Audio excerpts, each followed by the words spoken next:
আসসালামু আলাইকুম। সকলকে শুভেচ্ছা জানাচ্ছি এবং শুরু করছি আইসিটির উপর একটি পূর্ণাঙ্গ ভিডিও টিউটোরিয়াল, যেখানে আমি আলোচনা করব আইসিটি বইয়ের একটা অধ্যায় নিয়ে। অধ্যায়টার নাম হচ্ছে এইচটিএমএল এবং ওয়েব ডিজাইন, বা এটা ওয়েব ডিজাইন অথবা এইচটিএমএল এই ধরনের কিছু একটা হতে পারে। আচ্ছা, যাই হোক, তো এক কথায় এই ভিডিও টিউটোরিয়ালে আমি এইচটিএমএল এবং ওয়েব ডিজাইন বা ওয়েবসাইট বা ওয়েবসাইটের ধারণা, এই প্রত্যেকটা জিনিস একটু ক্লিয়ার করার চেষ্টা করব। যদিও আমি এসব বিষয় একটু জানি কম, তারপরও চেষ্টা করবো একটু ক্লিয়ার করার জন্য সবার কাছে। তো ওয়েবসাইট, একটা ওয়েবসাইট আসলে কি? একটা ওয়েবসাইট আসলে কি, এটা যদি আমি আপনাকে খুব ক্লিয়ারভাবে বোঝাতে চাই, তবে অবশ্যই আপনার সামনে আমার একটা ওয়েবসাইট দেখানো উচিত। তো আর আমি সেটাই করব, কিন্তু প্রশ্ন হচ্ছে কিভাবে করব। অর্থাৎ আমরা কিভাবে কম্পিউটার একটা ওয়েবসাইট ওপেন করতে পারি। নর্মালি মোবাইলে যদি আমরা কোনো একটা ওয়েবসাইট ওপেন করতে চাই, তবে আমরা অপেরা মিনি অথবা ইউসি ব্রাউজার অথবা অন্যান্য কোনো ব্রাউজার ইউজ করে থাকি। তো একইভাবে আমরা যদি কম্পিউটারে কোনো একটা ওয়েবসাইট ওপেন করতে চাই, আমাদেরকে এই ধরনের কম্পিউটার সাপোর্টেড কিছু ব্রাউজার ইউজ করতে হবে। তো এখন কথা হচ্ছে আমরা কম্পিউটারে ওয়েবসাইট ভিজিট করার জন্য কী কী ব্রাউজার ইউজ করতে পারি। এর মধ্যে কম্পিউটারে কিছু ভালো ব্রাউজারের মধ্যে রয়েছে ফায়ারফক্স রয়েছে, তারপর গুগল ক্রোম রয়েছে, অপেরাও রয়েছে, এছাড়া রয়েছে কমেন্ট বার্ড রয়েছে, আরও অনেক কিছু রয়েছে। তবে সবচেয়ে ভালো হচ্ছে ফায়ারফক্স অথবা গুগল ক্রোম, এর মধ্যে যে কোনো একটা আপনি ইউজ করতে পারেন, অথবা অন্যান্য ব্রাউজার ইউজ করতে পারেন, কোনো সমস্যা নেই, আমার কোনো আপত্তি নেই। তবে এই দুটোর মধ্যে একটা ইউজ করতে পারলে ভালো। আমি ইউজ করি গুগল ক্রোম।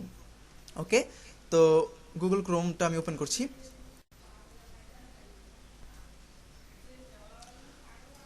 তো চলুন এই ব্রাউজারে আমরা কিভাবে কাজ করতে পারি সেটা সম্পর্কে আগে একটু ধারণা নিই, অর্থাৎ এটার লেআউট সম্পর্কে আমরা একটু ধারণা নিয়ে নিই প্রথমেই।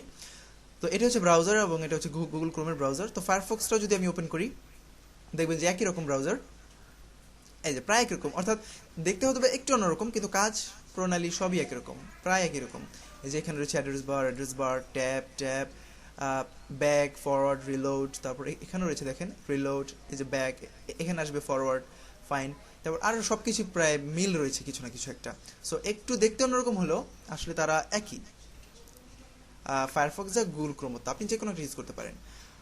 আর ফায়ারফক্স বা গুগল ক্রোম আপনি আপনার কোনো একটা ফ্রেন্ডের কাছ থেকে, যার কম্পিউটার রয়েছে, খুব ইজিলি এটা কালেক্ট করতে পারেন, কারণ এটা সবার কাছে মোটামুটি থাকে।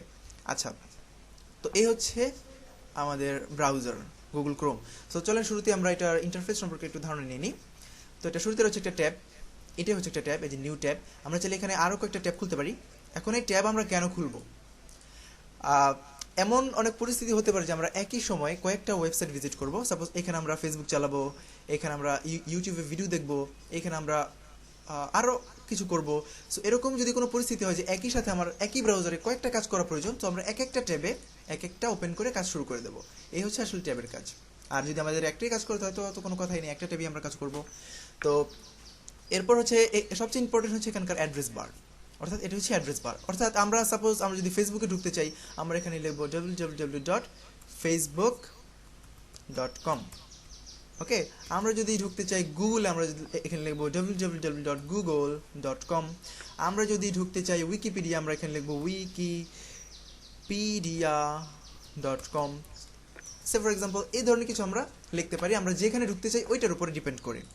ওকে, সো এটা হচ্ছে আমাদের অ্যাড্রেস বার। অথবা আমরা চাইলে এখানে ডিরেক্টলি কিছু লিখে সার্চও করতে পারি। সাপোজ আমরা যদি বাংলা সং লিখে এন্টার প্রেস করি, এখানে আমরা এখানকার মানে গুগল প্রদত্ত কিছু সার্চ আমরা এখানে পাবো। আচ্ছা, যাই হোক, এই বিষয়ে পরে আলোচনা করা যাবে, আমরা ওয়েবসাইটের ধারণা নিয়ে ফার্স্টে আলোচনা করে নিই। এছাড়াও এখানে রয়েছে রিলোড, ব্যাক, ফরওয়ার্ড। ওকে, ফাইন। তো ওয়েবসাইট কি, তাই না? তো আমরা একটা ওয়েবসাইটে ঢুকছি, সে ফর এক্সাম্পল গুগল। আমরা এখানে google.com লেখার পরই এটা ওপেন হয়েছে, অর্থাৎ এটা হচ্ছে একটা ওয়েবসাইট। তবে এখানে আমাদের একটা জিনিস জানা ভালো, যে গুগল একটা ওয়েবসাইট হলো ওয়েবসাইট ক্যাটাগরি অনুযায়ী এটাকে একটা সার্চ ইঞ্জিনে ফেলা হয়। অর্থাৎ ওয়েবসাইট ঠিক আছে, কিন্তু ওয়েবসাইটেরও কিছু ক্যাটাগরি আছে, সার্চ ইঞ্জিন, ব্লগ, ফোরাম, ইত্যাদি ইত্যাদি। তো এটা হচ্ছে সার্চ ইঞ্জিন। এটা সার্চ ইঞ্জিন কেন? কারণ এখানে আমরা সার্চ করে বিভিন্ন ওয়েবসাইট থেকে বিভিন্ন ইনফরমেশন পেতে পারি। আচ্ছা, যাই হোক, তো চলুন দেখি যে একটা ওয়েবসাইট আসলে মেনলি কী থাকে। তো আমরা এখানে লক্ষ্য করছি যে এখানে রয়েছে কিছু মেনু। এখানে আমি আপাতত লগ ইন অবস্থায় আছি জিমেলের জন্য, আমার ছবি এখানে শো করছে, আপনারা হয়তো চিনতে পারছেন না। আচ্ছা, যাই হোক, তো এখানে রয়েছে আরও কিছু মেনু। এছাড়া এখানে রয়েছে একটা ইমেজ, আমরা বাংলাদেশি তাই এখানে রয়েছে বাংলাদেশ, হোয়াট এভার। এইটা হচ্ছে একটা ইনপুট বক্স, অর্থাৎ সার্চের জন্য ইনপুট বক্স। এখানে রয়েছে কিছু বাটন। ওকে, ফাইন। তো চলুন আমরা আরেকটা ওয়েবসাইট দেখি। এখানে আমরা আরেকটা ট্যাব খুললাম, কারণ আমরা একই সাথে গুগল এবং আরেকটা ওয়েবসাইটে ঢুকতে চাচ্ছি। সাপোজ আমরা এখন ঢুকলাম yahoo.com। এটা এক ধরনের সার্চ ইঞ্জিন, দেখি কি আসে। এবং আসছে, লোড হচ্ছে, একটু ওয়েট করেন। এবং এটি হচ্ছে yahoo.com। এটাও এক ধরনের সার্চ ইঞ্জিন। আপনারা লক্ষ্য করছেন যে এখানেও কিছু মেনু রয়েছে, তারপর রয়েছে এখানে একটা সার্চ বক্স রয়েছে, সার্চ ওয়েব কিছু, এখানেও কিছু অপশন রয়েছে, অনেক অনেক অপশন, অনেক পোস্ট এবং অনেক কিছু। এবং এটাও একটা ওয়েবসাইট এবং একটা সার্চ ইঞ্জিন এবং একটা ইনফরমেটিভ ওয়েবসাইট। ওকে, সো আমরা যদি আরেকটা খুব জনপ্রিয় ওয়েবসাইট আমরা সবাই চিনি অবশ্যই, ফেসবুকে ঢুকি। দাঁড়ান, লগ আউট দিয়ে নিই, আমার অনেক গোপন কিছু থাকতে পারে।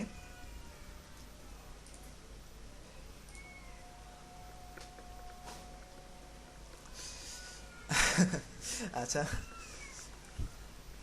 ওকে, তো এটা হচ্ছে ফেসবুকটা অবশ্যই আমরা চিনি। তো এটাও এক ধরনের ওয়েবসাইট। এখানে আমরা লক্ষ্য করছি যে এখানে একটা লোগো রয়েছে, ইনপুট বক্স রয়েছে, বাটন রয়েছে, লেখা রয়েছে, ইমেজ রয়েছে, আরও বহুত কিছু। ঠিক আছে, তো এই হচ্ছে জিনিস। একটা ওয়েবসাইট মেনলি এসবই থাকে। এক কথায় বলতে গেলে ওয়েবসাইটে থাকে কিছু ইমেজ, কিছু টেক্সট, কিছু লিঙ্ক, এটাকে আমরা হাইপার লিঙ্ক বলতে পারি, কিছু ইনপুট বক্স এবং আরও অনেক কিছু।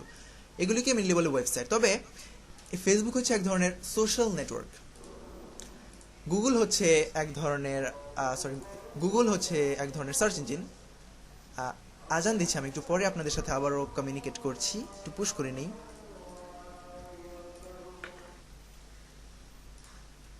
আচ্ছা, আজানটা শেষ হয়েছে। হ্যাঁ, আজান শুরু হলে আমি আবার কোনো কিছু বলতে পারি না। এই এই মানে এই অভ্যাসটা আবার আমার আছে, এটা আসলে একটা ভালো অভ্যাস। যাই হোক, তো যা বলছিলাম, এটা হচ্ছে গুগলের, এটা হচ্ছে একটা সার্চ ইঞ্জিন, এটা হচ্ছে একটা সোশ্যাল নেটওয়ার্ক। এছাড়াও আরও কিছু যদি আমরা দেখতে চাই, সাপোজ themeforest.net,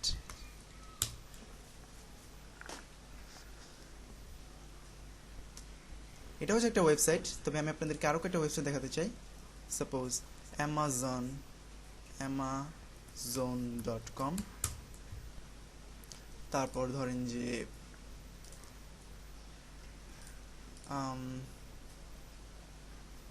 বাংলাদেশের কিছু শপিং মার্কেটের কথা আমি চিন্তা করছি। বিক্রয়, সরি, এটা বিক্রয়টা আসলে ওরকম কিছু না, জাস্ট অ্যাডভার্টাইজিং মিডিয়া।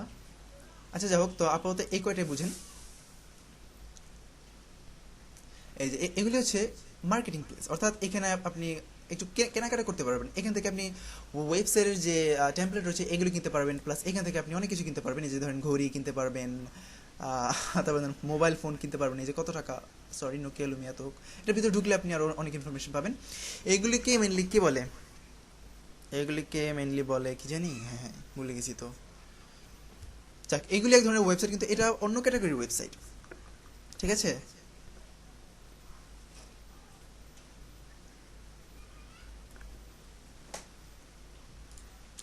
ও হ্যাঁ, মনে পড়েছে, এগুলোকে মেনলি বলা হয় e commerce website. E commerce মানে হচ্ছে মানে কেনাকাটা করা হয় এই ধরনের, বা শপিং করা হয় এই ধরনের কিছু ওয়েবসাইটকে বলা হয় ই কমার্স ওয়েবসাইট। আমি একটু দেখে নিয়েছি, ভুলে গেছিলাম। আচ্ছা, যাই হোক, ভুল মাত্রই মানুষ করে, ম্যানেজ মডেল, ফাইন। সো এই হচ্ছে কিছু ই কমার্স ওয়েবসাইট। এ হচ্ছে একটা সোশ্যাল মিডিয়া, প্লাস আমরা টুইটারকেও দেখতে পারি, টুইটার.com, এটাও একটা সোশ্যাল মিডিয়া। টুইটার এবং ফেসবুক দুইটাই সোশ্যাল মিডিয়া হিসেবে কাজ করে। সরি, এটার মধ্যে আবার আমার ভাইয়া লগ ইন করে আছে। আচ্ছা, যা হোক, ই কমার্স ওয়েবসাইট হচ্ছে এটা মানে কেনাকাটা করার যে ধরনের ওয়েবসাইট, এটা হচ্ছে সোশ্যাল মিডিয়া। ইয়াহু এবং ফেসবুক হচ্ছে সার্চ ইঞ্জিন। আচ্ছা, তো এই হচ্ছে ওয়েবসাইটের একটা ধারণা আমি আপনাদেরকে দিলাম। এইগুলি হচ্ছে আসলে মেনলি ওয়েবসাইট। তো এখন কথা হচ্ছে ওয়েবসাইট এবং এইচটিএমএল এই দুইটার সম্পর্কটা আসলে কি। মেইনলি খুব সুন্দরভাবে বলতে গেলে যে একটা ওয়েবসাইট, একটা ওয়েবসাইট আমরা যে প্রোগ্রামিং ল্যাঙ্গুয়েজ, না আসলে এটাকে আসলে প্রোগ্রামিং ল্যাঙ্গুয়েজ বলা যায় না, যে ডিজাইনিং ল্যাঙ্গুয়েজের মাধ্যমে এটার মধ্যে এই ধরনের ইমেজ, ইনপুট বক্স, বাটন, এই ধরনের টেক্সট, এই ধরনের মেনু, এই ধরনের কিছু তৈরি করব। একটা ওয়েবসাইটের এই ধরনের menu, image, input box, button, এগুলো আমরা যে জিনিসটার মাধ্যমে তৈরি করব ওইটা কি বলা হয় আসলে এইচটিএমএল। ওকে, সো এইচটিএমএল হচ্ছে এক ধরনের ওয়েব ডিজাইনিং ল্যাঙ্গুয়েজ। এটার মাধ্যমে ওয়েবসাইটকে ডিজাইন করা হয়, যে কোন জায়গায় ইমেজ হবে, কোন জায়গায় ইনপুট বক্স হবে, কোন জায়গায় বাটন হবে, কোন জায়গায় এটা হবে, ওইটা হবে, হাবিজাবি প্রত্যেকটা জিনিসই করা হয় এইচটিএমএল এর মাধ্যমে। তবে এইচটিএমএল এর সাথে একটা জিনিস অতপ্রতভাবে জড়িত আছে, এটা হচ্ছে সিএসএস। সিএসএস হচ্ছে যে সিএসএস এর মাধ্যমে আমরা আরেকটু সুন্দর করে প্রত্যেকটা জিনিস স্টাইলিং করতে পারি। সিএসএস মানে হচ্ছে কাস্টিং স্টাইল শিট, ফাইন, যাই হোক। তো তো এগুলি হচ্ছে এইচটিএমএল। আর যে কোনো একটা ওয়েবসাইটের এইচটিএমএল কোড আপনি যদি দেখতে চান, অর্থাৎ সাপোজ এই google.com, এই গুগলের এই পেজটা গুগল কিভাবে তৈরি করেছে, আপনি যদি এটার এইচটিএমএল কোডটা দেখতে চান, আপনাকে এখানে এসে আপনার ব্রাউজারের মানে রাইট ক্লিক করে এখান থেকে ভিউ পেজ সোর্স এখানে ক্লিক করলে আপনি কিছু এইচটিএমএল এর কোড দেখতে পাবেন। এই যে এইচটিএমএল, এই যে এইচটিএমএল এর কোড, এইচটিএমএল এর কোড, তারপর ধরেন এই যে টাইটেল, হ্যাঁ, তারপরে আরও রয়েছে, আপনি আরও যান নিচে। আর এগুলো হচ্ছে মেনলি জাভাস্ক্রিপ্ট। আচ্ছা যাই হোক, আজকে আমরা জাভাস্ক্রিপ্ট নিয়ে আলোচনা করবো না, আরও এইচটিএমএল খুঁজে দেখি, চলেন। এইচটিএমএল আছে আরও নাকি? এই যে এইচটিএমএল এর কোড, ahref এইচটিএমএল এর কোড। যাই হোক, এখানে এইচটিএমএল সহ আরও অনেক কিছু ইউজ করা হয়েছে। মেনলি এইচটিএমএল এর মাধ্যমে আপনি একটা ফালতু মার্কা ওয়েবসাইট ইউজ মানে করতে পারবেন। শুধু এইচটিএমএল শিখলে আপনার চলবে না, তবে ওয়েবসাইটের সূচনা করতে হবে আপনার এইচটিএমএল দিয়ে। আচ্ছা যাই হোক, তো আসলে মেনলি এটাই হচ্ছে এইচটিএমএল। আর আমরা একটু পরে এইচটিএমএল কীভাবে কোড করতে হয়, কীভাবে ওয়েবসাইট বানাইতে হয়, আবার ফাল দিয়েন না, আমরা ওই ধরনের ওয়েবসাইট বানাবো না। যাই হোক, কীভাবে একটা ছোটোখাটো ওয়েবসাইট বানাতে হয় এটা আমরা দেখবো একটু পরে। সো আমরা বুঝলাম যে ওয়েবসাইট কি এবং এইচটিএমএলটা কি, কিন্তু এইচটিএমএল কেমনে কাজ করে, কী দিয়ে কাজ করে, এটা আমরা এখনো জানি না, তবে এখন আমরা জানবো। এটা ক্লোজ করে দিই। তো এইচটিএমএল, তাই না? তো এইচটিএমএল এ কাজ করতে গেলে আমাদের এখন কি করতে হবে? আমরা যখন একটা ভিডিওকে এডিট করতে যাই, আমাদেরকে ভিডিও এডিটিংয়ের সফটওয়্যার ইউজ করতে হয়, তাই তো? তো এইচটিএমএল এ কাজ করতে গেলে আমাদেরকে এইচটিএমএল এ একটা টেক্সট এডিটর ইউজ করতে হবে, যেই টেক্সট এডিটরে আমরা এইচটিএমএল কোডিংগুলি করব, এবং ওই কোডিংগুলি আউটপুট আমরা দেখব গুগল ক্রোম অথবা ফায়ারফক্সে। তো আমরা ইউজ করব নোটপ্যাড প্লাস প্লাস। এটা হচ্ছে একটা খুব ভালো এডিটর, খুব ভালো টেক্সট এডিটর এটা। আচ্ছা যাক, এটা আমার পুরাতন করা কিছু কাজ, বাদ দেন। আচ্ছা, ছোট হয় না কেন? আচ্ছা, তো আমরা চাইলে এখান থেকে নোটপ্যাডও করতে পারতাম। নোটপ্যাড, এই যে নোটপ্যাড। আমরা যারা উইন্ডোজ ইউজ করি তাদের কাছে অবশ্যই ডিফল্টভাবে এটা ইনস্টল করা আছে এবং এটা দিয়ে দেয়। আপনি চাইলে এটা দিয়েও কাজ করতে পারেন, একই কাজ।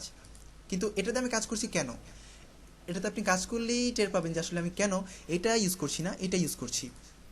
কারণ এটাতে আপনি একটু লক্ষ্য করেন যে এখানে হচ্ছে সব কিছু সিধা সাদা, যাই করি সব সিধা সাদা, কিন্তু আপনি এখানে একটু লক্ষ্য করেন আমি যা করছি কিছু কিন্তু একটা হচ্ছে।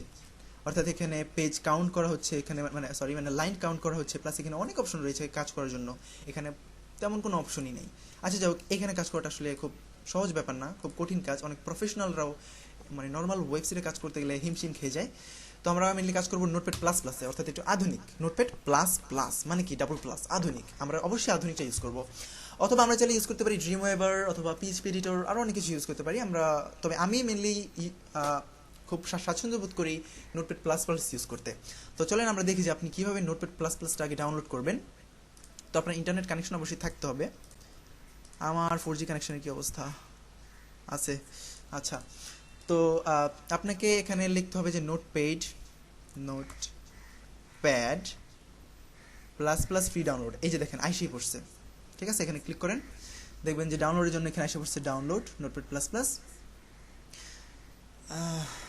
তারপরে ঘুরতেছে। এই যে দেখেন এখানে মানে ডাউনলোডের সব অপশন আপনি পেয়ে যাবেন, ঠিক আছে? আর এটা আপনি বুঝবেন, কারণ এখানে সব কিছু আছে। এই যে ডাউনলোড দিবেন, সুন্দরমতো ডাউনলোড হয়ে যাবে, এবং ডাউনলোড হলে আপনি এটাকে সুন্দরমতো ইনস্টল করে নেবেন, এবং তারপর এই ধরনের একটা এনভায়রনমেন্ট পাবেন। আপনি যেহেতু কম্পিউটার মোটামুটি পারেন, আমি আশা করি পারেন, নাইলে আপনি এইচটিএমএল শিখতে আসেন নাই। তো এই হচ্ছে আসলে মেনলি এটা আপনি ওপেন করবেন, তারপর এরকম একটা ইন্টারফেস পাবেন। তো এখন কথা হচ্ছে, চলেন এইচটিএমএল সম্পর্কে একটু ডিটেলসলি আলোচনা করি। আচ্ছা, এইচটিএমএল।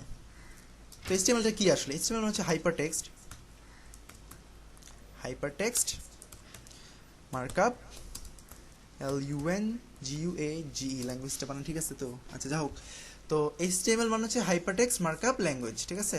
তো এটা হচ্ছে একটা কি, এটা হচ্ছে মেনলি একটা ওয়েব ডিজাইনিং ল্যাঙ্গুয়েজ। এটা হচ্ছে একটা ওয়েব ডিজাইনিং ল্যাঙ্গুয়েজ। আচ্ছা, তো এইচটিএমএল দিয়ে আসলে আমরা কী করতে পারি? আসলে আমরা এটা শুনছি একটু আগে যে আমরা ওয়েবসাইট বানাইতে পারি। তো এইচটিএমএল এ মেনলি কী করতে হবে? এইচটিএমএল শিখতে হলে আমাদের ফার্স্টেই বুঝতে হবে যে ট্যাগ কি, অর্থাৎ what is tag. Mainly tag কি এটা আমি আপনাদেরকে আরেকটু ঠিকঠাকভাবে একটা ওয়েবসাইট দিয়ে বুঝাই দিই। কারণ আমি জানি এখন আমি আপনাদেরকে ট্যাগ বিষয়ে সম্পূর্ণটা বুঝাতে পারবো না, কারণ এটা এত ইজি না। এটা কাজ না করলে কেউ বুঝতে পারে না, আমি বুঝতে পারিনি, আপনি বুঝবেন কি। যাই হোক, ট্যাগ বলতে আমি আসলে যেটা বোঝাচ্ছি যে আমরা কম্পিউটারকে কয়েকটা কমান্ড দিয়ে বলবো যে তুমি এই ইমেজটা এইখানে রাখো, তুমি এই ইনপুট বক্সটা এইখানে রাখো, তুমি এই বাটনগুলি এইখানে রাখো। অর্থাৎ আমরা যেইটার মাধ্যমে বলবো যে তুমি এটা এতটুক ডানে, এতটুক নিচে, এতটুক এদিকে, বা এটার এতটুক উচ্চতা থাকবে, এতটুক উইথ থাকবে, এতটুক ব্যাসার্ধ থাকবে, প্রত্যেকটা জিনিস আমরা যে কমান্ডের মাধ্যমে বলবো ওই কমান্ডগুলি হচ্ছে মেনলি ট্যাগ। ঠিক আছে, তো ট্যাগ বিষয়ে আমরা আর একটু আলোচনা করব পরে। তো ট্যাগ মেনলি দুই প্রকার। এক নম্বরে আছে সিঙ্গেল ট্যাগ। সিঙ্গেল বানান হচ্ছে, আমি না মানে বানান খুব ভুল হয় আমার, দেখি তো সিঙ্গেল বানান হয়েছে কিনা, কি লিখতেছি আমি। আচ্ছা যাক, মনে পড়ছে, CINGLE হবে, বাদ দিই এটা, SINGLE সিঙ্গেল ট্যাগ কাক ডাকতেছে, বাদ দেন। দুই নম্বরে আমরা জানি যে double tag, DOUBLE double tag. এখন কথা হচ্ছে সিঙ্গেল ট্যাগ কি আর ডাবল ট্যাগ কি। সিঙ্গেল ট্যাগ হচ্ছে যেটা একবারই শেষ হয়ে যায়, এবং অর্থাৎ এই সিঙ্গেল ট্যাগের জাস্ট স্টার্ট আছে, স্টার্ট আছে, কিন্তু কি নাই, ক্লোজ নাই, ক্লোজ বা স্টপ নাই, স্টপ নাই। ঠিক আছে, start but no close, stop, okay fine. কিন্তু ডাবল ট্যাগের হচ্ছে কিরকম, যে এটা স্টার্ট আছে এবং ক্লোজও আছে। ক্লোজ আবার অনেকে এটাকে স্টপ বলে, ফাইন, সমস্যা নাই। অর্থাৎ সিঙ্গেল ট্যাগের শুরু আছে, শেষও আছে, সরি, সিঙ্গেল ট্যাগের শুরু আছে কিন্তু শেষ নাই, কিন্তু ডাবল ট্যাগের শুরু আছে, শেষও আছে। এই হচ্ছে আসলে সহজভাবে বলতে গেলে এটা, এবং এটা সম্পর্কে আপনি আরেকটু গভীরভাবে বুঝবেন একটু পরে আমরা যখন কাজ করব তখন। আচ্ছা ঠিক আছে, তো এই হচ্ছে আমাদের ট্যাগ। তো ট্যাগটা কিভাবে ক্রিয়েট করতে হয় চলেন আমরা একটু দেখি, যে how to create a tag. Tag আমরা কীভাবে ক্রিয়েট করব। তো ট্যাগ ক্রিয়েট করার জন্য আমাদের ফার্স্ট নিয়ম হচ্ছে যে আমরা শুরুতেই একটা লেস দেন এবং গ্রেটার দেন লিখব। তারপর আমরা যেটা করব তা হচ্ছে লেস দেন এবং গ্রেটার দেনের মাঝখানে আমরা ট্যাগ নেমটা লিখব। এই হচ্ছে ট্যাগ লেখার সিস্টেম। এখন কথা হচ্ছে সিঙ্গেল ট্যাগ। সিঙ্গেল ট্যাগ সম্পর্কে একটু বলি। সিঙ্গেল ট্যাগটা আমরা আসলে কীভাবে লিখবো। সিঙ্গেল ট্যাগ হচ্ছে এরকম যে আমরা জাস্ট শুরু করব ট্যাগ নেম, ট্যাগ নেম, ঠিক আছে, এটা হচ্ছে সিঙ্গেল ট্যাগ। আর ডাবল ট্যাগটা কি, এটা একটু সিস্টেম করে দিই। এবার হচ্ছে ডাবল ট্যাগ, বানান ভুল হলে প্লিজ মাফ করেন, আমি স্পেলিংয়ে খুব কাঁচা।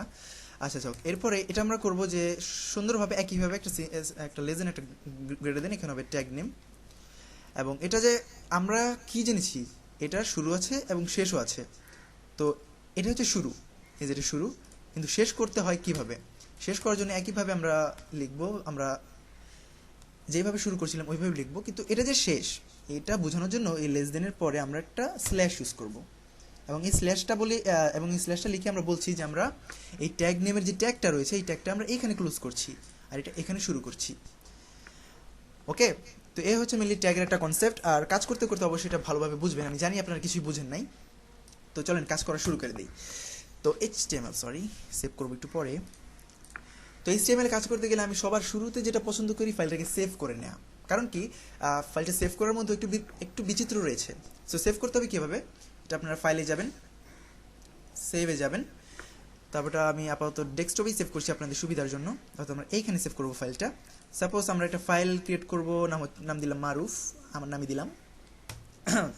তারপর এখানে অবশ্যই আপনাদেরকে খেয়াল রাখতে হবে, আপনি যেই নামই দেন, আপনি আপনার নামই দেন, আপনি আব্দুল কুদ্দুস দেন, হায়দার আলী দেন, যেটা খুশি দেন, সমস্যা নেই। জাস্ট আপনার নামটা লিখবেন, দেন ডট দিবেন, একটা ডট দিয়ে HTML লিখতে হবে।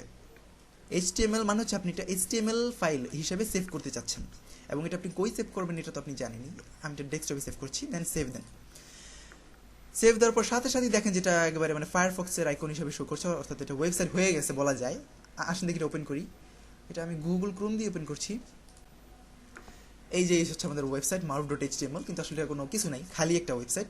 তো আসেন এবার এই ওয়েবসাইটটাকে আমরা একটু ভরপুর করব, ঠিক আছে? মানে কীভাবে আমরা একটু ভরে মানে এটাকে একটু ভরতে পারি সেই বিষয়টা আমরা একটু দেখি চলেন। তো অ্যাট ফার্স্ট আমাদেরকে একটা ট্যাগ ইউজ করতে হবে, কারণ আমরা জানি যে ট্যাগ ছাড়া HTML এর কথা কল্পনা করা যায় না।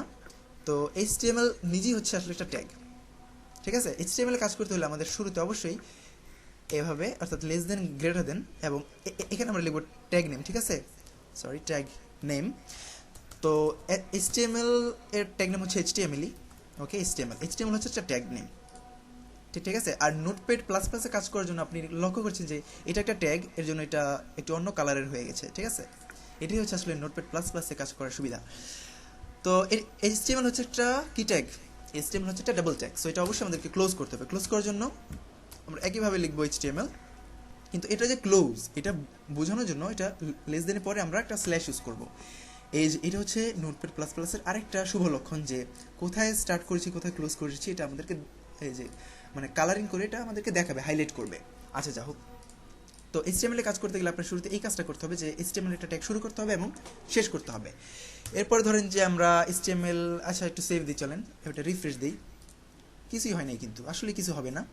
তারপর ধরেন যে আরেকটা ট্যাগ আমাদেরকে ইউজ করতে হবে, এটা হচ্ছে হেড, HEAD, হেড মানে মাথা। এটাও একটা ডাবল ট্যাগ, সো এটা আমাদেরকে ক্লোজ করতে হবে, অর্থাৎ আমরা ওয়েবসাইটের একটা মানে মাথা ক্রিয়েট করলাম। এবার আমরা আরেকটা ট্যাগ ইউজ করবো, এটা হচ্ছে বডি। এবার আমরা ওয়েবসাইটের একটা বডি ক্রিয়েট করতেছি, ক্লোজ করলাম বডি। আমি আশা করি যে ট্যাগ কীভাবে লিখতে হবে এটা আপনাদেরকে আর বলতে হবে না। আচ্ছা, যা হোক, এই হচ্ছে আসলে একটা স্ট্রাকচার। রিফ্রেশ দিয়ে চলেন দেখি কিছু হয়েছে কিনা, কিছু হয় নাই। আচ্ছা, এবার কিছু হওয়ার মতো কিছু একটা করি, ঠিক আছে? আমরা হেডের মধ্যে টাইটেল ইউজ করব। টাইটেল বলতে আমরা সাপোজ আমরা একটা ওয়েবসাইট ক্রিয়েট করছি, আমরা google.com একবার যাই। আমি একবার এক্সাম্পল দিয়ে সব কিছু বলতে একটু পছন্দ করি, সো এক্সাম্পলটা দিয়েই দিই। এই হচ্ছে গুগল, এইটার টাইটেলটা কি? এই যে গুগল, এটা হচ্ছে এটা টাইটেল, অর্থাৎ এই পেজের টাইটেলটা হচ্ছে গুগল। সো আমরা আমরা যদি আমাদের নামে একটা ওয়েবসাইট ক্রিয়েট করতে চাই, অবশ্যই এটা একটা টাইটেল থাকবে। সো আমাদেরকে এখানে লিখতে হবে আরেকটা ট্যাগ, অর্থাৎ অবশ্যই দুই হেড, অর্থাৎ হেড, স্টার্ট এবং ক্লোজের ভিতরে আমাদেরকে লিখতে হবে টাইটেল, এবং এটা অবশ্যই ক্লোজ করতে হবে, কারণ এটাও একটা ডাবল ট্যাগ। আর সিঙ্গেল ট্যাগ আমি পরে বলছি, আপনাদের টেনশন করেন না। এটার ভিতরে আমরা আমাদের ওয়েবসাইটের বা ওয়েব পেজের টাইটেল লিখবো। সাপোজ আমরা যদি এখানে গুগলই লিখি, সেভ দিলাম। সেভ কেমনে দেয়? যে এমনি সেভ দেয়, মানে ফাইলে গিয়ে তারপর সেভ, রিলোড দেই। সরি, আমাদের ফাইল হচ্ছে এটা। রিলোড দিলে আমরা লক্ষ্য করেছি যে এখানে গুগল লেখা এসে পড়েছে। সে ফর এক্সাম্পল আমি যদি এখানে আমার নামটাই দিই, সাপোজ মারুফুল হক, খুব সুন্দর একটা নাম, সরি, মারুফুল হক দিয়ে সেভ দিলাম। সেভ আপনি এটা কিবোর্ড থেকে Ctrl+S চাপলে সেভ হয়ে যাবে। তারপর এটা আমি রিলোড দেই, এই যে আপনি লক্ষ্য করছেন যেখানে মারুফুল হক এসে পড়েছে। ঠিক একইভাবে আপনি যদি এখানে আপনার নাম দেন, সাপোজ আব্দুল কুদ্দুস, আব্দুল KUDDUS, আব্দুল কুদ্দুস দিয়ে সেভ দেন, এটা রিলোড দেন, দেখেন এখানে আব্দুল কুদ্দুস এসে পড়ছে। সো এই হচ্ছে আপনার পেজের টাইটেল আপনি কীভাবে শো করাবেন, ঠিক আছে? তো এটা আপনি শো করাই নিন আপনার ইচ্ছা মতো, আপনি কেমনে পারেন, আপনার যা ইচ্ছা। আপাতত আমি আমার নামটাই দিতেছি, আমি কাজটা, আরে ওকে ফাইন। এই হচ্ছে আমরা কীভাবে টাইটেল শো করাবো। আমরা কিন্তু ওয়েবসাইট করে ফেলেছি, অর্থাৎ আমরা যদি একটা ডোমেন খুলি, সাপোজ maruf.com দিয়া, আমার maruf.com দিলে উপরে আমাদের এইটুকু অন্তত শো করাইতে পারবো আমরা, এখন আপাতত সমস্যা নেই, ঠিক আছে? আচ্ছা, যা হোক, তো এই হচ্ছে আমাদের আমরা কীভাবে টাইটেল শো করবো। এবার একটা মেন কথা আমি আপনাদেরকে বলে রাখি, HTML এর আমরা এই অংশে, এই সাদা অংশে যে ধরনের কাজ করব, প্রত্যেকটা কাজই আমাদের করতে হবে বডির ভিতরে, অর্থাৎ কি, এটা হচ্ছে আমাদের ওয়েবসাইটের শরীর। এইখানে আমাদের কাজ করতে হবে শরীরের যত মানে নাক, চোখ, মুখ, যদিও নাক, চোখ, মুখ মাথায় থাকে, কিন্তু আমরা এটা বডিতে নিয়ে আসবো। একটু অদ্ভুত দেখাবে আমি জানি, কিন্তু আসলে এটাই করতে হবে আমাদেরকে। বডি মানে হচ্ছে আমাদের এই অংশটাকে বলা হবে বডি। সাপোজ আপনি যদি এখানে একটা টেক্সট শো করাতে চান, সাপোজ একটা টেক্সট বা সব বাংলায় লিখতেছি, যখন একটা লেখা সেভ দেন, রিলোড দেন, দেখেন যে এটা এখানে এসে পড়ছে, অর্থাৎ কি, এটা বডিতে এসে পড়ছে। ঠিক একইভাবে আমরা এইখানে যা কোড করব সব কিছু এখানে চলে আসবে। আচ্ছা, ঠিক আছে, তো চলেন আমরা প্রথমেই টেক্সট ইফেক্ট সম্পর্কে একটু ধারণা নিই HTML এ। অর্থাৎ HTML আমরা কীভাবে টেক্সট ইফেক্ট ফেলতে পারি। আমরা নর্মালি যারা মাইক্রোসফট অফিসে কাজ করেছি, মাইক্রোসফট ওয়ার্ডে কাজ করেছি, ওরা অবশ্যই জানি যে লেখার কয়েকটা স্টাইল রয়েছে। এর মধ্যে রয়েছে বোল্ড, ইটালিক, আন্ডারলাইন, এই ধরনের কিছু স্টাইল। তো চলেন আমরা এখন HTML আমরা কীভাবে ওই স্টাইলগুলি করবো সেটা একটু দেখি, কারণ আমাদের প্রয়োজন পড়তে পারে এসব স্টাইল করার। তো সাপোজ আমরা একটা বোল্ড টেক্সট ক্রিয়েট করব, বোল্ড টেক্সট। তো একটা বোল্ড টেক্সট আমরা কিভাবে ক্রিয়েট করব, ঠিক আছে? এটা চলেন আমরা দেখি, একটা সেভ দিয়ে একটু রিলোড দেই। এটা কিন্তু একটা নর্মাল লেখা হিসেবে আসছে বোল্ড টেক্সট, কিন্তু আমরা যদি এটাকে একটু বোল্ড টেক্সট অর্থাৎ একটু স্টাইল করতে চাই, তবে আমাদেরকে এটা শুরুতে এবং শেষে একটা মানে ডাবল ট্যাগ ক্রিয়েট করতে হবে, অর্থাৎ এটাকে আমাদেরকে একটা ট্যাগের ভিতরে অন্তর্ভুক্ত করতে হবে। এবং বোল্ড করার জন্য আমরা যে ট্যাগটা ইউজ করবো সেটা হচ্ছে বি, সেটা ট্যাগ নেমটা হচ্ছে বি। আচ্ছা, তো এটা শুরু করলাম এবং এটা শেষ করলাম বি, এবং এটা যে শেষ এটা বোঝানোর জন্য এখানে একটা স্ল্যাশ। ওকে ফাইন, এখানে শুরু শেষ, এবং এখানে লিখলাম আমরা বোল্ড টেক্সট, সেভ দিলাম। রিলোড দিলে আমরা একটা ম্যাজিক দেখবো, রিলোড। এই যে দেখেন এটা একটু মোটা হয়ে গেছে, কিন্তু অর্থাৎ এটা বোল্ড হয়ে গেছে, সোজা কথা। তারপর ধরেন যে আমরা যদি একটা টেক্সটকে ইটালিক করতে চাই, ইটালিক টেক্সট, বানান ভুল হইলাম, সরি। তো এটা আমরা সেভ দিলাম, রিলোড দেই, দেখি কি হয়। কিছু তো হবে না জানি, জাস্ট একটা সিম্পল ইটালিক টেক্সট আসছে। কিন্তু আমরা এটাকে একটা ইটালিক টেক্সটে রূপান্তরিত করতে হলে এটা শুরুতে আমাদেরকে একটা ট্যাগ ইউজ করতে হবে এবং শেষে আমাদেরকে ওইটা একটা ক্লোজ করতে হবে। এখন কথা হচ্ছে ইটালিক করার জন্য আমরা কোনটা ইউজ করবো, সেটা হচ্ছে I for italic, B for bold, এবং এটা হচ্ছে আই। আচ্ছা, হইলো, সেভ দিলাম, রিলোড দেই। এটা হচ্ছে ইটালিক হয়ে গেছে, এই যে একটু বাঁকা টাইপের হয়ে গেছে। আচ্ছা, তারপর ধরেন আরেকটা হচ্ছে আন্ডারলাইন টেক্সট, অর্থাৎ আমরা একটা টেক্সটের উপর কীভাবে আন্ডারলাইন করতে পারি, এই জন্য আমরা ইউজ করবো একটা ট্যাগ এখানে এবং ওই ট্যাগটা এখানে ক্লোজ করে দিব। এবং আন্ডারলাইনের, আচ্ছা একটা কথা বলেন তো, বোল্ড করার জন্য আমরা ইউজ করছি বি, ইটালিক করার জন্য আমরা ইউজ করছি আই, তো আন্ডারলাইন করার জন্য আমরা কি ইউজ করবো বলেন তো? হ্যাঁ, ঠিকই বলছেন, ইউ ফর আন্ডারলাইন, এবং এটা আমরা ক্লোজ করে দিব, ইউ। ফাইন, সেভ দেন, এখানে রিলোড দেন। এই যে দেখেন এটা একেবারে আন্ডারলাইন হয়ে গেছে, নিজে একটা টান হয়ে গেছে। আশা করি আন্ডারলাইন কি আপনারা জানেন সেটা। আচ্ছা, তো বোল্ড গেল, ইটালিক গেল, আন্ডারলাইন গেল, আর কি হতে পারে? হ্যাঁ, আরেকটা জিনিস আপনাদেরকে জানা উচিত যে আমরা অনেকে H2O অর্থাৎ পানির সংকেত, অথবা ধরেন যে কার্বন ডাইঅক্সাইডের সংকেত, অথবা এক্স স্কোয়ার ওয়াই স্কোয়ার এ প্লাস বি তার হোল স্কোয়ার, এই ধরনের কিছু লেখার প্রয়োজন পড়তে পারে। সো সাপোজ আপনি পানির সংকেত লিখবেন, তো ফার্স্টে আপনি H2O আপনি একেবারে সিধা সাদাভাবে লেখেন, ঠিক আছে? আপনি লেখছেন, এবার এটাকে আপনি সেভ দিয়ে একটু দেখেন তো আসলে কি হয়েছে। কিছুই হয় না, কিন্তু জাস্ট H2 একবারে H20 মতো মনে হচ্ছে। তো এটাকে একটু সিস্টেম করার জন্য আমরা এটা শুরুতে মানে এখানে আমরা কিছু ট্যাগ ইউজ করবো এটাকে একটু সিস্টেম করার জন্য। অর্থাৎ আমাদের এখানে মেনলি কি করা উচিত, এই টু যেটা আছে, টুটাকে আমাদের একটু নিচে নামানো উচিত। সো কোনো একটা টেক্সটকে বা কোনো একটা বর্ণকে আমরা যদি নিচে নামাইতে চাই, ওটারও একটা ট্যাগ আছে। সো আমরা এই টু এর আগে এবং পরে একটা ট্যাগ ইউজ করব, একটা মানে ডাবল ট্যাগ ইউজ করব, এবং এটা হচ্ছে সাব হচ্ছে সাবস্ক্রিপ্ট সাব। এখন আমরা সেভ দিয়ে যদি আমরা রিলোড দেই, আমরা দেখবো যে টুটার নিচে নেমে গেছে। এটা হচ্ছে এই সাব ট্যাগটা ইউজ করার দৌলতে। সো ঠিক একইভাবে আমরা যদি কার্বন ডাইঅক্সাইড লিখতে চাই, CO2, জাস্ট আগে আপনি নর্মালি লিখবেন, তারপরে এটা শুরুতে এবং শেষে একটা ট্যাগ ইউজ করবেন টুটাকে নিচে নামানোর জন্য, এবং এটা হচ্ছে সাব। ক্লোজ করে দেন, সাব, ব্যাস, সেভ দেন, রিলোড দেন, কার্বন ডাইঅক্সাইড হয়ে গেছে। এবার সাপোজ আপনি অন্য কিছু লিখতে চান, কি আপনি লিখতে চান হচ্ছে A প্লাস বি তার হোল স্কোয়ার লিখতে চান। তো প্রথমে সিধা সাদাভাবে আপনি লেখেন জিনিসটা, এরপর আপনি খেয়াল করেন যে আপনি কোনটাকে উপর অথবা নিচে নামাইতে চান। এখানে আপনি টু যেটা আছে এটাকে একটু নিচে নামাইতে উপরে উঠাইতে চান। সো এখানে আপনি একটা ট্যাগ এবং এখানে একটা ট্যাগ ইউজ করবেন। এখন কথা হচ্ছে আপনি উপরে ওঠানোর জন্য কি ট্যাগ ইউজ করবেন? উপরে ওঠানোর জন্য আমরা ইউজ করব এস আপ, সুপ। এটা আপনি সুপ মানে হচ্ছে সুপারস্ক্রিপ্ট, সেটা ক্লোজ করতে হবে, সুপ। সরি, এটা ক্লোজ করার জন্য আমাদেরকে স্ল্যাশের পর লিখতে হবে, sorry, soup. Okay fine, save then, soup খান না আবার। আচ্ছা যাক, এই হচ্ছে A প্লাস বি তে হোল স্কোয়ার হয়ে গেছে। তো এই হচ্ছে ইকুয়েশন, আমরা এইভাবে লিখতে পারি। সো এই হচ্ছে আমাদের কিছু টেক্সট ইফেক্ট, আমাদের এগুলি জানা প্রয়োজন HTML কাজ করার ক্ষেত্রে। তো এই গেল আমাদের টেক্সট ইফেক্ট। এবার আমরা আর কি করতে পারি, আর কি শিখতে পারি? এবার আমরা ফন্ট নিয়ে একটু আলোচনা করবো। সাপোজ আপনি একটু রংচং পছন্দ করেন, আপনি এখানে একটা সুন্দর একটা মানে রঙের টেক্সট লিখতে চাচ্ছেন, অথবা সাদা, কালো বা অন্যান্য কোনো কালার, সবুজ, হলুদ, বেগুনি, আচ্ছা যখন আর কোনো রং জানি না, তবে এই ধরনের রং আপনি ইউজ করতে পারেন HTML এ। সো সাপোজ আপনি এখানে একটা কালার রেড, আপনি লাল রং ইউজ করবেন, রেড টেক্সট। লাল রং ইউজ করার জন্য আপনাকে এটা শুরুতে ইউজ করতে হবে একটা ট্যাগ, এবং শেষেও এই ট্যাগটা আপনাকে ক্লোজ করতে হবে। কিন্তু কথা হচ্ছে আপনি কোনটা ইউজ করবেন, এটা হচ্ছে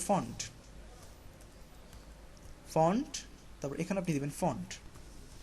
আচ্ছা, তো ফন্ট দিলেই কিন্তু হবে না, জাস্ট এই যে সিম্পল কিন্তু আসছে, কিন্তু এটাকে আপনি যদি একটা লাল রঙের টেক্সট হিসেবে রূপান্তরিত করতে চান, তবে আপনাকে এখানে একটা স্পেস দিয়ে একটা অ্যাট্রিবিউটস ইউজ করতে হবে।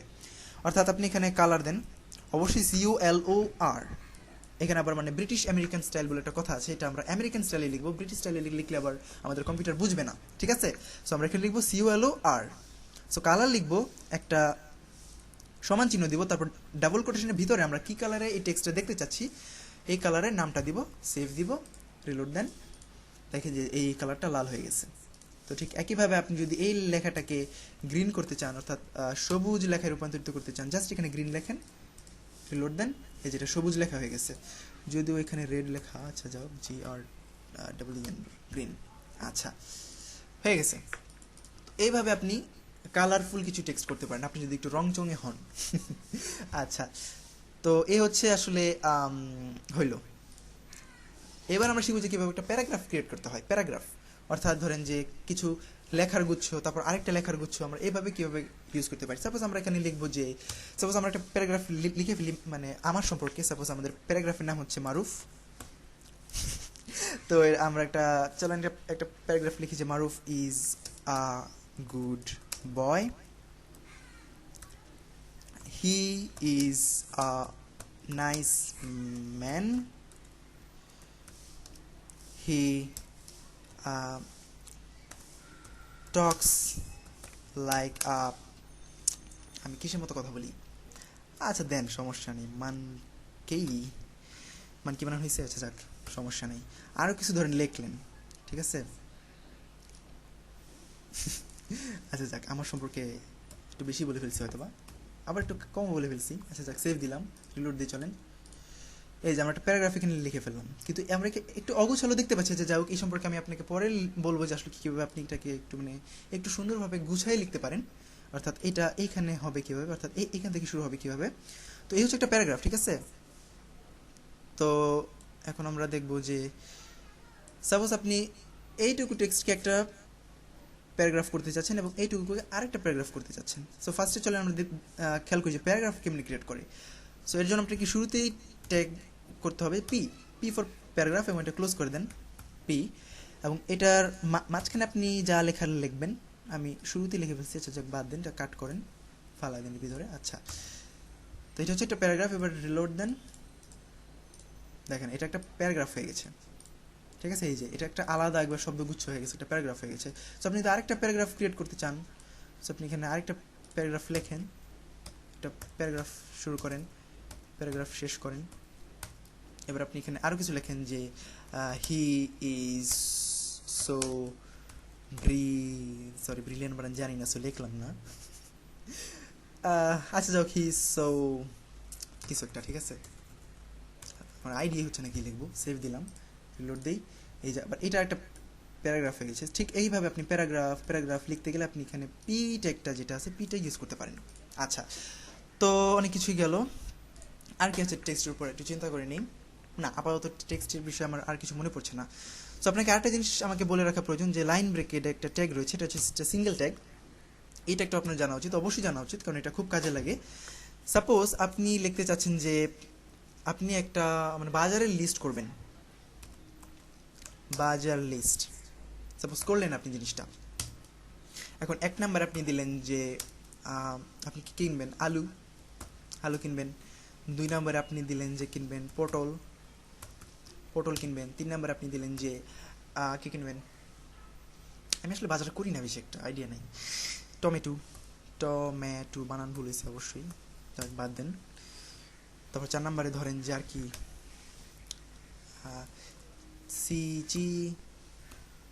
চিচিঙ্গা, আচ্ছা যাক আরও অনেক কিছু কিনলেন, ঠিক আছে? এটা আপনি সেভ দিয়ে একটু রিফ্রেশ দিয়ে দেখেন তো আসলে কী হয়েছে। এই যে বাজার লিস্ট দিয়া 1, আলু 2, পটল, আমি যেভাবে লিখছি এইভাবে কিন্তু আসে নাই। সো এখন আমাদেরকে কি করতে হবে, যে মানে বাজারের লিস্টের পর আমাদেরকে একটা এন্টার প্রেস করতে হবে, তারপর আলুর পর আরেকটা এন্টার, অর্থাৎ একটার পর একটা মানে এক কথা মানে নিচে নিচে কীভাবে শো করবে এটা আমরা এখন এটা কীভাবে করতে পারি, অর্থাৎ মানে ভার্টিক্যালি কীভাবে শো করবে, ভার্টিক্যালি আর হরিজন্টালি, ফাইন। তো লম্বালম্বিভাবে শো করতে গেলে আমাদেরকে এখানে একটা ট্যাগ ইউজ করতে হবে, এটা হচ্ছে বিআর মানে হচ্ছে লাইন ব্র্যাকেট, মানে বিআর মানে হচ্ছে ব্র্যাকেট অ্যাকচুয়ালি। তো এটা এমনিতে নর্মালি বিআর লিখলেও হয়ে যায়, এটা আপনি সেভ দিয়ে এটা রিলোড দেন, এই যে নিচে নেমে গেছে। কিন্তু একটা কথা আমি আপনাদেরকে বলে রাখি, বিআর লিখলেও হবে, কিন্তু আপনি যদি এইচটিএমএল এ প্রফেশনাল কাজ করতে চান, বা আপনি যদি এইচটিএমএল এ আপনার আপনি যদি প্রমাণ করতে চান যে আপনি একটা প্রফেশনাল, তবে অবশ্যই আপনাকে এখানে একটা স্পেস দিয়ে একটা স্ল্যাশ ইউজ করতে হবে। বা এইভাবে কাজ করলে আপনার চলবে, আমার আপত্তি নেই, কাজ করবে, সব কিছুই সুন্দরমতি হবে। কিন্তু আপনি যদি এটা প্রমাণ করতে চান যে আপনি একটা প্রফেশনাল এবং সবাইকে মানে দেখাতে চান যে আপনি প্রফেশনাল HTML এর ওয়ার্কার বা প্রোগ্রামার, আপনি এখানে জাস্ট একটা স্ল্যাশ ইউজ করবেন। এতে মানে এক কথায় প্রফেশনাল এইভাবে কাজ করে। এবার সেভ দেন, একই কাজ, কোনো তফাৎ নাই, কিন্তু মানে ভাব নেওয়ার জন্য আর কি এক কথায়। সো একইভাবে আপনি যদি আলুর পরও একটা ইয়া করতে চান, মানে এরপর একটা এন্টার দিতে চান, আপনাকে এইভাবে এখানে একটা লাইন ব্রেকেট ইউজ করতে হবে, সরি লাইন ব্রেকেট, দেন সেভ দেন। দেখেন আলুর পরও একটা ইয়ে হয়ে গেছে, মানে একটা এন্টার পড়ে গেছে, লাইনটা নিচে নেমে গেছে। আবার যদি পটলের পরও চান দেন, সমস্যা নেই, আমার আপত্তি নাই তো, আপনার কষ্ট হবে, আমার আপত্তি কিসের। দেন এই যে দেখেন আবার চলছে। তারপর দেখেন যে লাইন ব্র্যাকেট, সেভ দিলেন, রিলোড, এই যে সব কিছু এভাবে চলে আসছে। আচ্ছা, কিন্তু আপনার কি মনে হয় না যে মানে বাজারের লিস্ট একটু অন্যরকম দেখাচ্ছে? অর্থাৎ একটা জিনিসের হেডলাইন কিন্তু অন্যান্য ফর্দদের মতো হয় না। অর্থাৎ আমি যা বলতে চাচ্ছি, এটা বাজারের লিস্ট, এই টেক্সটটা কিন্তু একটু বড় হওয়া উচিত। সো আপনি যদি এরকম করতে চান, আমি আপনাদেরকে একটা কথা অবশ্য বলি নাই, এটা এখন বলবো যে আপনি কিভাবে একটা টেক্সটকে একটু বড় মানে অর্থাৎ মানে বড় ছোট করতে পারেন। এটাও আপনি HTML করতে পারবেন। আমি বোল্ড শিখেছি, ইটালিক শিখেছি, কিন্তু এটা এখনো বলি নাই। তো এটা করার জন্য আপনাকে হেডিং ট্যাগ ইউজ করতে হবে, H1, এইচ হচ্ছে হেডিং 1, এবং অবশ্যই এটা ক্লোজ করতে হবে, অর্থাৎ কোথায় গিয়ে এটা ক্লোজ হবে। সেভ দেন, রিলোড দেন, দেখেন এটা একবার বড় হয়ে গেছে। ঠিক একইভাবে বলতে গেলে আসলে H1 না, শুধু H2 ট্যাগও রয়েছে। অবশ্যই এখানে চেঞ্জ করলে এখানেও চেঞ্জ করতে হবে, H2, সেভ দেন, রিলোড দেন, এই যে H2 হয়ে গেছে। তারপর ধরেন যে H3ও আছে, এভাবে একইভাবে একেবারে H6 পর্যন্ত আছে। ঠিক আছে, মানে যত বাড়াবেন তত ছোট হবে আসলে, H6 পর্যন্ত, এই যে একবার ছোট হয়ে গেছে। তো সবচেয়ে বড় হচ্ছে H1, আর হেডিংগুলি H1, 2 এর মধ্যেই থাকে অ্যাকচুয়ালি। ঠিক আছে, H2 দিলাম ধরেন। এই যে এই হচ্ছে আমার বাজার লিস্ট, আমরা একটা বাজার লিস্ট ক্রিয়েট করে ফেললাম। এইভাবে হলে আমাদের হলো। ঠিক আছে, আচ্ছা, তো HTML মোটামুটি অনেক কিছু বললাম। তো আমি এই টিউটোরিয়ালটা আরেকটু লম্বা করতে চাচ্ছি না, আজকের এটা এই পর্যন্তই। তো আমি পার্ট 2 বলে আরেকটা টিউটোরিয়াল করবো এবং ওইখানে আমি শেষ করার চেষ্টা করবো। ঠিক আছে, তো নেক্সট টিউটোরিয়াল দেখার আমন্ত্রণ জানিয়ে শেষ করছি। আমি মারুফুল হক, আর সবাই ভালো থাকবেন। ঠিক আছে, আর আমার জন্য দোয়া করবেন যাতে আমি সুস্থ থাকতে পারি এবং আপনাদের জন্য কিছু করতে পারি। ঠিক আছে, আচ্ছা, টাটা।